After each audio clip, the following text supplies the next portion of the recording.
They don't fear your anger. They fear your silence. Because when you stop reacting, you become unpredictable, and unpredictable men cannot be controlled. Some men speak with words.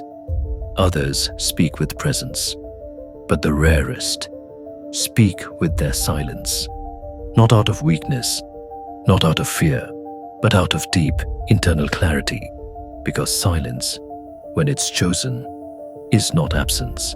It's amplified power.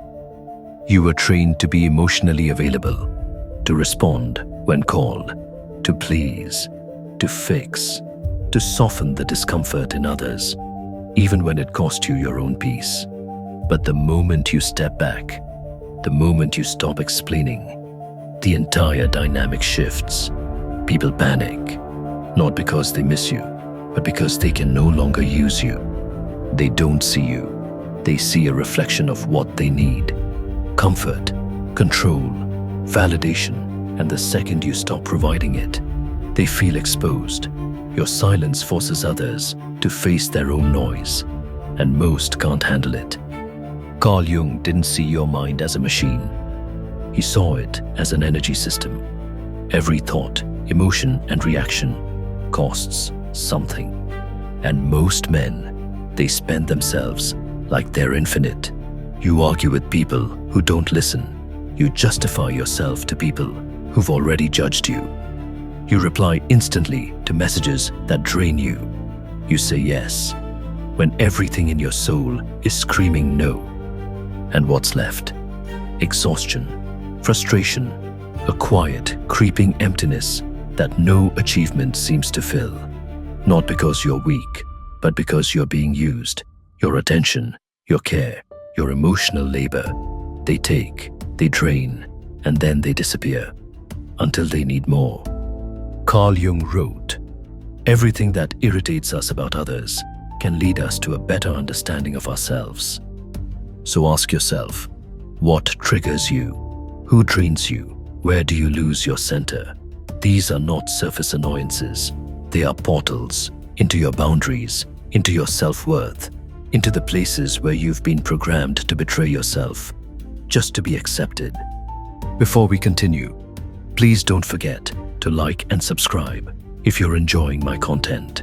More than 90% of viewers are not subscribed, and it would mean a lot if you could take a second to subscribe if you'd like to see more content from me. Thank you. Now, let's keep going. The most dangerous manipulation doesn't happen through violence or shouting. It happens in silence. When guilt rewires your nervous system to say yes, you're not being asked to do something. You're being asked to react, to feel responsible, to rescue, to prove your loyalty, to stay useful.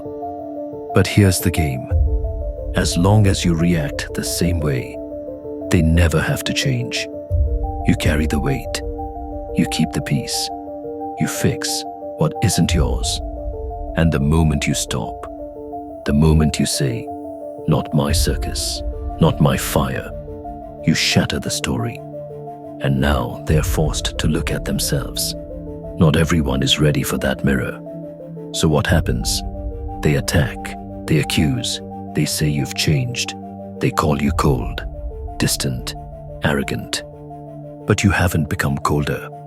You've become clearer. They were never in love with you. They were in love with your function. And now that the function is gone, so is the illusion. Silence is not passivity. It's power. It's the refusal to play games that only drain you. It's the discipline to observe instead of reacting. It's the strength to walk away without needing to explain yourself. True silence isn't just not speaking. It's energetic. It's spiritual. It's knowing that your presence is a gift, and not everyone deserves access. Jung said, "We do not become enlightened by imagining figures of light, but by making the darkness conscious." And that is what your silence does. It reveals shadows. It pulls masks off. It collapses projections. You are no longer the helpful one, the understanding one, the emotional sponge.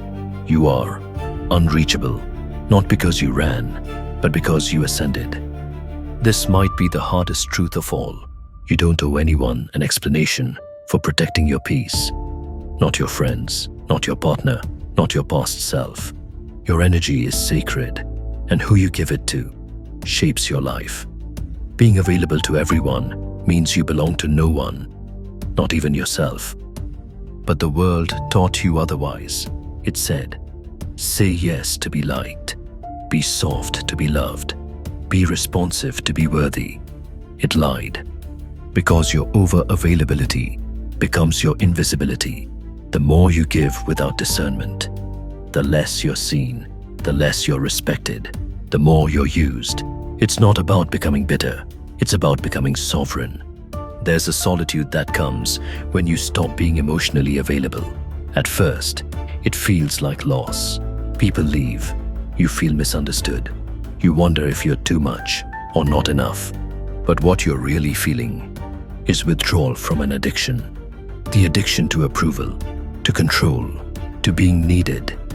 You are detoxing from being the emotional caretaker of everyone else. And in that silence, something is born. Clarity, peace, strength. Not the strength to fight, the strength to not need to. Carl Jung wrote, to become conscious of oneself involves separating oneself from the collective, and this means isolation. This is that time. You're not breaking, you're awakening. You will lose people, but you will find yourself. You will be misunderstood, but finally, you will be respected. Because now, you don't give yourself away. You don't explain yourself endlessly. You don't react to be liked. You choose, you observe, you lead. Silence is no longer awkward. It's your weapon. Absence is no longer avoidance. It's your armor. You are no longer the emotional emergency button for others. You've disconnected the wires. You've left the stage. You've returned to your center. And here, you are rare. You are grounded. You are whole. They said you've changed. Good. Let them feel your absence. Let them miss the man they once drained. Because you are no longer a character in their play. You've written your own script now, and the first word in it is silence. This is Deionos. Subscribe, watch, awaken, and become the man who no longer needs to be understood, to be unstoppable.